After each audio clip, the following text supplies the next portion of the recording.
സാലിസ് പ്ലേറ്റിൻ്റെ പുതിയൊരു എപ്പിസോഡിലേക്ക് എല്ലാവർക്കും സ്വാഗതം. ഇന്ന് നമ്മൾ ക്രിസ്മസിൻ്റെ ഒരു പ്ലം കേക്ക് ഉണ്ടാക്കുകയാണ്. ഓരോ വർഷങ്ങളിലും നമ്മൾ പുതുമയുള്ള കേക്ക് ഉണ്ടാക്കാനാണല്ലോ ശ്രദ്ധിക്കുന്നത്. ഇപ്പം ഞാൻ ഉണ്ടാക്കാൻ പോകുന്ന കേക്കിൽ ഡ്രൈ ഫ്രൂട്ട്സ് നേരത്തെ സോക്ക് ചെയ്ത് വെക്കുകയോ ഒന്നും ചെയ്യേണ്ട, അല്ലാതെ കൊണ്ട് തന്നെ ഈസി ആയിട്ട് നമുക്ക് ഉണ്ടാക്കാം. അതിന് വേണ്ടിയിട്ട് ആദ്യം നമുക്ക് കേക്കിന് കളർ കിട്ടാൻ വേണ്ടിയിട്ട് ഈ പഞ്ചസാര ഒന്ന് കാരമലൈസ് ചെയ്ത് എടുക്കണം. ഞാനിവിടെ എടുത്തേക്കുന്നത് റോസ് ഷുഗറാണ്, അതുകൊണ്ടാണ് കളർ വ്യത്യാസം. ഇത് വെള്ളയല്ല, ഒരു ചെറിയ ബ്രൗൺ കളറിലുള്ള പഞ്ചസാരയാണ് എടുത്തേക്കുന്നത്. അപ്പോൾ നമുക്ക് കൂടുതൽ കളർ കിട്ടും. ഇത് വെറുതെ നമ്മൾ ഒരു പാനിൻ്റെ അകത്ത് ചൂടുകട്ടിയുള്ള പാത്രമാണെങ്കിൽ നല്ലത്. 1/4 കപ്പ് ഷുഗറാണ് ഞാൻ ചേർത്തേക്കുന്നത്. ഇതിൻ്റെ അകത്തേക്ക് വെള്ളമൊന്നും ചേർക്കരുത്. നിങ്ങൾക്ക് എല്ലാവർക്കും അറിയാവുന്നതാണ്, എന്നാലും ഞാൻ ഒന്നും കൂടി റിപ്പീറ്റ് ചെയ്യണം, ആർക്കെങ്കിലും ഇനി അറിയാൻ പാടില്ലെങ്കിൽ എന്നോർത്ത്. അപ്പോൾ ഇങ്ങനെ കളറുകൾ ഡിഫറെൻറ്റ് കളറുകളിലേക്ക് വരും. അവസാനം ഇതിന് ചെറിയൊരു പുക പോലെ ഇങ്ങനെ വരും. ആ പുക പോലെ നന്നായിട്ട് പതഞ്ഞ് വന്നു കഴിയുമ്പോൾ നമ്മൾ സ്റ്റൗ അങ്ങ് ഓഫ് ചെയ്തിടുക. ഇതൊന്ന് പതുക്കെ തണുത്ത് കഴിഞ്ഞ് കഴിയുമ്പോൾ നമുക്ക് 1/4 കപ്പ് ചൂടുവെള്ളം കൂടി ഇതിൻ്റെ അകത്തേക്ക് ഒഴിച്ചു കൊടുക്കുക. ഇപ്പോൾ ആ സ്റ്റൗ ഓഫ് ചെയ്യാതെ കൊണ്ട് തന്നെ നമുക്ക് ഡയറക്റ്റ് വേണമെന്നുണ്ടെങ്കിൽ ചൂടുവെള്ളം ഒഴിച്ചു കൊടുക്കാം. നല്ല പരിചയമുള്ളവർക്കാണെങ്കിൽ ഒരു കുഴപ്പമില്ല. ഇത് ആദ്യമായിട്ടൊക്കെ ചെയ്യണ പിള്ളേരെ സംബന്ധിച്ചിടത്തോളം അവർക്കൊക്കെ ബുദ്ധിമുട്ടായിരിക്കും. അതുകൊണ്ടാണ് ഞാൻ ഇങ്ങനെ ചെയ്യാൻ പറഞ്ഞത് കേട്ടോ. ഇനി നമുക്ക് സ്റ്റൗ ഓൺ ചെയ്തിട്ട് ഇതിന് വെള്ളവും പഞ്ചസാരയായിട്ട് മെൽറ്റായി വരണ വരെ ഇതിനാക്കിയതിന് ശേഷം വീണ്ടും സ്റ്റൗ ഓഫ് ചെയ്യാം. ഇനി നമ്മൾ ഡ്രൈ ഫ്രൂട്ട്സ് എല്ലാം ചേർത്ത് കൊടുക്കാൻ കേട്ടോ. 1/2 കപ്പ് നമ്മുടെ ബ്ലാക്ക് റേസിൻസ്, അതായത് കറുത്ത മുന്തിരി, സീഡില്ലാത്തതാണ് കേട്ടോ. പിന്നെ അത് കഴിഞ്ഞിട്ട് ഗോൾഡൻ കളർ മുന്തിരി 1/2 കപ്പ് ചേർത്ത് കൊടുക്കുക. ടൂട്ടി ഫ്രൂട്ടി ഞാൻ 1/2 കപ്പിൻ്റെ അകത്ത് എടുക്കണില്ല കേട്ടോ.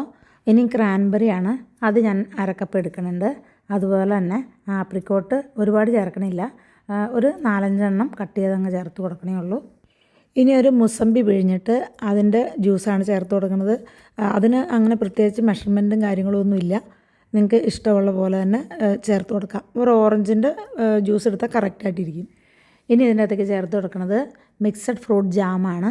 ഇതിന് നല്ലൊരു ടേസ്റ്റ് കിട്ടുന്ന ഒരു സംഭവമാണ് കേട്ടോ. അപ്പോൾ അത് 3 സ്പൂൺ ചേർത്ത് കൊടുക്കണം. ഇനി ഇതിലേക്ക് മെയിനായിട്ട് നമ്മൾ ചേർത്ത് കൊടുക്കേണ്ടത് 1 കപ്പ് ബട്ടർ, മെൽറ്റ് ചെയ്യിപ്പിച്ചതോ എങ്ങനത്തെ വേണമെങ്കിലും നമുക്ക് ചേർത്ത് കൊടുക്കാം. പക്ഷേ 1 കപ്പ് ആയിരിക്കണം, അതായത് 250 ml 1 കപ്പ് ബട്ടർ ചേർത്ത് കൊടുക്കുക.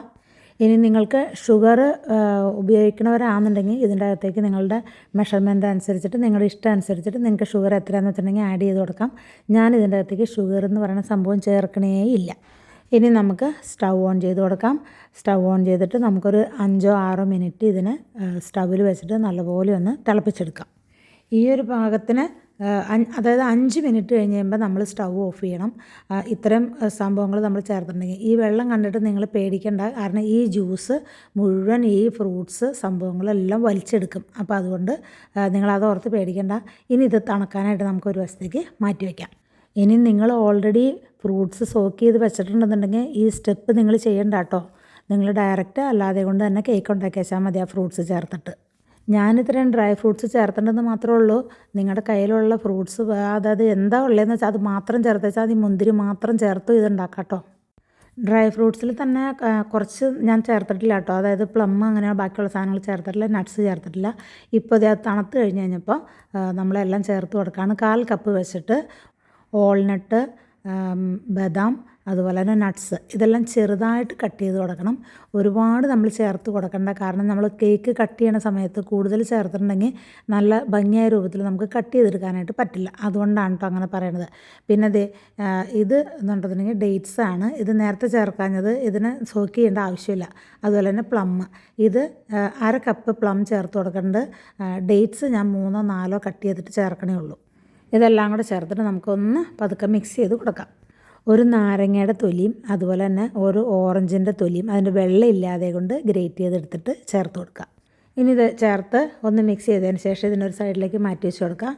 ഇനി കേക്കിൻ്റേതായിട്ടുള്ള മാവ് റെഡിയാക്കി ബാറ്റർ ശരിയാക്കി എടുക്കണ്ടേ. അപ്പോൾ അതിന് വേണ്ടിയിട്ട് ഒരു പാത്രം എടുക്കുക. അതിൻ്റെ അകത്തേക്ക് 250 ml മൈദമാവ് ഇട്ട് കൊടുക്കുക. അതിനുശേഷം 1 ടീസ്പൂൺ ബേക്കിംഗ് പൗഡർ ഇട്ട് കൊടുക്കുക, 1/2 ടീസ്പൂൺ ബേക്കിംഗ് സോഡ ഇട്ട് കൊടുക്കുക, 1/4 ടീസ്പൂൺ ഉപ്പിട്ട് കൊടുക്കുക. സാധാരണ നമ്മൾ കേക്കിന് ചെയ്യുന്ന പോലെ തന്നെ. എല്ലാ പ്രാവശ്യം ഞാൻ പറയണ പോലെ തന്നെ ഇതിന് ഞാൻ പറയണു, കേക്കിൻ്റെ സാധനങ്ങളെല്ലാം ഫ്രിഡ്ജിലാണ് ഇരിക്കണമെന്നുണ്ടെങ്കിൽ എല്ലാം തലേ ദിവസം പുറത്തിറക്കി വെച്ച് തണുപ്പ് കളഞ്ഞതിന് ശേഷം ഉപയോഗിക്കുക. പാത്രങ്ങളിലൊന്നും വെള്ളത്തിൻ്റെ അംശങ്ങൾ പാടില്ല കേട്ടോ. ഇനി ഇതിലേക്ക് ചേർത്ത് കൊടുക്കുന്നത് 1 ടീസ്പൂൺ നട്ട്മഗ് പൊടിച്ചതാണ്, അതായത് നമ്മുടെ ജാതിക്കായ എന്ന് പറയില്ലേ, ജാതിയുടെ കായ പൊടിച്ചത് ചേർത്ത് കൊടുക്കുക. അതുപോലെ തന്നെ 1.5 ടീസ്പൂൺ മസാല, അതായത് ഏലക്ക, പട്ട, ഗ്രാമ്പു, ഇത് 3 കൂടെ ചേർത്ത് പൊടിച്ച് അത് 1.5 ടീസ്പൂൺ ചേർത്ത് കൊടുക്കുക. എന്നിട്ട് ഇതെല്ലാം കൂടെ നല്ലപോലെ ഒന്ന് മിക്സ് ചെയ്ത് വയ്ക്കുക. ഞാൻ മൈദമാവ് നേരത്തെ അരിച്ചത് ആണ് കേട്ടോ. ഇനി നിങ്ങൾക്ക് വേണമെങ്കിൽ ഒന്നും കൂടി അരിച്ചോ. പിന്നെ ഇനി വേണ്ടത് നമുക്ക് 3 മുട്ടയാണ്. ഇതെല്ലാം തണുപ്പ് മാറിയതാണ്. ഇനി ഇതിനെ നല്ലപോലെ ഒന്ന് ബീറ്റ് ചെയ്തെടുക്കുക. അതിന് ഇന്ന സാധനം വേണമെന്നൊന്നുമില്ല, ചുമ്മാ ഒരു ഫോർക്കും കൊണ്ടായാലും മതി. നല്ലപോലെ ഒന്ന് ഇതുപോലെ ഒന്ന് മിക്സ് ചെയ്തെടുക്കണമെന്ന് മാത്രമേ ഉള്ളൂ. നമ്മൾ ഈ ബീറ്റ് ചെയ്ത് വെച്ചേക്കണ മുട്ട നമുക്ക് നേരത്തെ ഉണ്ടാക്കി വെച്ചേക്കണ ഫ്രൂട്ട്സിൻ്റെ മിക്സില്ലേ അതിൻ്റെ അകത്തേക്ക് അങ്ങ് ഒഴിച്ചു കൊടുക്കുക. വളരെ എളുപ്പമാണ് കേട്ടോ, ഈ കേക്ക് വളരെ എളുപ്പമാണ് ഉണ്ടാക്കാൻ. ഇനി ഇതിനെല്ലാത്തിനും ചേർത്തിട്ടൊന്ന് മിക്സ് ചെയ്യുക. ഇത് നല്ലപോലെ ഒന്നങ്ങ് മിക്സാക്കി കഴിഞ്ഞ് കഴിയുമ്പോൾ നമുക്ക് നേരത്തെ ഉണ്ടാക്കി വെച്ചേക്കണം നമ്മുടെ ബാറ്ററില്ലേ മൈദയുടെ, ആ മിക്സും ഇതിൻ്റെ അകത്തേക്ക് അങ്ങ് ഇട്ട് കൊടുക്കുക. അതിപ്പോൾ പല പ്രാവശ്യമായിട്ടൊന്നും ഇടണ്ട, നിങ്ങൾ ഡയറക്റ്റ് ഒന്നിച്ചങ്ങ് ഇട്ടാലും ഒരു കുഴപ്പമില്ല, അത് കറക്റ്റായിട്ട് വരും. ഇനി നമുക്ക് ഫ്രൂട്ട്സും ഈ ഇട്ടേക്കണം മൈദമാവും കൂടെ നല്ലപോലെ ഒന്ന് മിക്സ് ചെയ്തെടുക്കുക. പ്ലം കേക്കിൻ്റെ ബാറ്റർ എപ്പോഴും ഇച്ചിരി തിക്കായിട്ടിരിക്കണതാണ് നല്ലത്. കാരണം വെച്ചിട്ടുണ്ടെങ്കിൽ അപ്പോൾ ഫ്രൂട്ട്സ് ഒന്നും താണു പോവില്ല. ഇവിടെ ദുബായിലൊക്കെ ഇച്ചിരി തണുപ്പായതുകൊണ്ട് ഈ ബട്ടറൊക്കെ ചേർത്തേക്കുന്നത് ഇച്ചിരി ബലം പിടിച്ച് നിൽക്കുകയാണ്. അത് ബേക്ക് ചെയ്യുന്ന സമയത്ത് കറക്റ്റ് ആയിക്കോളും. ഇവിടെ 1 kg കൊള്ളണ കേക്കിൻ്റെ ഒരു മോൾഡ് ഞാൻ റെഡിയാക്കി വെച്ചിട്ടുണ്ട്. താഴെ ബട്ടർ പേപ്പർ 2 ലെയർ ഇട്ടിട്ടുണ്ട് കേട്ടോ. അത്രയും ഇട്ടതിന് ശേഷം നമ്മൾ ഉണ്ടാക്കി വെച്ചേക്കണം മിക്സ് ഇതിൻ്റെ അകത്തേക്ക് ചേർത്ത് കൊടുക്കുക. ഒരു സ്പാറ്റിൽ എന്തെങ്കിലും ഉപയോഗിച്ചിട്ട് ഒന്ന് ലെവൽ ചെയ്ത് കൊടുത്താൽ നല്ലതായിരിക്കും കേട്ടോ. പിന്നെ നമ്മൾ കേക്ക് ഉണ്ടാക്കാൻ പോണതിന് 10 മിനിറ്റ് മുമ്പ് നമ്മൾ ഉണ്ടാക്കണ ഓവനാണെങ്കിലും നമ്മൾ ഉണ്ടാക്കണ പാത്രങ്ങളാണെന്നുണ്ടെങ്കിലും 10 മിനിറ്റ് മുമ്പേ പ്രീ ഹീറ്റ് ചെയ്ത് വെക്കണം. എന്നാലേ നമുക്ക് കേക്ക് നല്ലപോലെ ബേക്കായിട്ട് കിട്ടുള്ളൂ. ഞാൻ വർഷങ്ങളായിട്ട് കേക്ക് ബേക്ക് ചെയ്ത് എടുക്കുന്നത് ഈ ഒരു ചരുവത്തിൻ്റെ അകത്താണ്. എനിക്കിതിൻ്റെ അകത്ത് ഉണ്ടാക്കിയാലേ ഏറ്റവും നല്ല രൂപത്തിൽ കേക്ക് കിട്ടുള്ളൂ. 10 മിനിറ്റ് മുമ്പ് പ്രീ ഹീറ്റ് ചെയ്ത പാത്രത്തിൻ്റെ അകത്തേക്ക് ഞാൻ കേക്ക് വെച്ച് കൊടുത്തു. ഞാനൊരു ലോ ടു മീഡിയം ഫ്ലെയിമിൽ ഒരു 50 മിനിറ്റ്സ് വെച്ച് കൊടുത്തു കഴിഞ്ഞപ്പോൾ എൻ്റെ കേക്ക് നല്ല കറക്റ്റിന് വെന്ത് കിട്ടിയിട്ടുണ്ട്. കേക്ക് ബേക്കായെന്ന് അറിയാനായിട്ട് നമ്മൾ ഒരു ടൂത്ത് പിക്കോ അല്ലെന്നുണ്ടെങ്കിൽ എന്തെങ്കിലും അങ്ങനത്തെ എന്തെങ്കിലും സംഭവങ്ങൾ ഈർക്കൽ നിങ്ങളുടെ കയ്യിൽ എന്താ ഉള്ള ഡ്രൈ ആയിട്ടുള്ള എന്തെങ്കിലും സാധനം ഉണ്ടെങ്കിൽ അത് വെച്ചൊന്ന് കുത്തി നോക്കുമ്പോൾ നമുക്കറിയാം അതിൻ്റെ അകത്ത് ലൂസ് ബാറ്റർ ഉണ്ടെന്നുണ്ടെങ്കിൽ വെന്തിട്ടില്ല, അത് കുറച്ചും കൂടി കൂടിയിട്ട് ബേക്ക് ചെയ്യേണ്ടി വരും. കേക്ക് നല്ലപോലെ ചൂട് ആറിക്കഴിഞ്ഞ് കഴിയുമ്പോൾ അതിൻ്റെ മുകൾ ഭാഗത്ത് നമുക്ക് ജാം വെച്ചിട്ടോ അല്ലെന്നുണ്ടെന്നുണ്ടെങ്കിൽ വിസ്കിയോ റമ്മോ അങ്ങനെ എന്തെങ്കിലും നിങ്ങളുടെ കയ്യിൽ ഉണ്ടെന്നുണ്ടെങ്കിൽ ഒരു ബ്രഷ് വെച്ചിട്ട് അത് ബ്രഷ് ചെയ്ത് കൊടുത്താൽ നല്ല ഗ്ലേസിങ്ങും ഉണ്ടാവും, പെട്ടെന്ന് അത് കേടായി പോവുകയില്ല. പ്ലം കേക്ക് ഉണ്ടാക്കി കഴിഞ്ഞിട്ടുണ്ടെന്നുണ്ടെങ്കിൽ ഒരു 3 ദിവസം തന്നെയെങ്കിലും അതിനെ റെസ്റ്റ് ചെയ്യാനായിട്ട് വെക്കുക. അതിന് ശേഷം കേക്ക് കട്ട് ചെയ്യുക. ആ 3-4 ദിവസം കഴിഞ്ഞാൽ ആ കേക്കിൻ്റെ ശരിക്കുള്ള ടേസ്റ്റ് നമുക്ക് കിട്ടുള്ളൂ. ഇനിയിപ്പോൾ എല്ലാവരും വേഗം പോയി ട്രൈ ചെയ്തോ. നമുക്ക് നാളത്തെ കഴിഞ്ഞൊക്കെ ആയിട്ട് ചെയ്യുമ്പോഴേക്കും 3 ദിവസം കിട്ടുമല്ലോ. അത് കഴിഞ്ഞിട്ട് എല്ലാവരും എൻജോയ് ചെയ്യുക കേട്ടോ.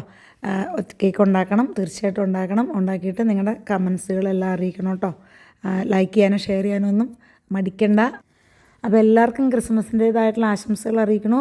അടുത്തൊരു നല്ല വീഡിയോ ആയിട്ട് കാണുന്നതുവരേക്കും എല്ലാവർക്കും ബൈ ഫ്രം സാലീസ് പ്ലേറ്റ്.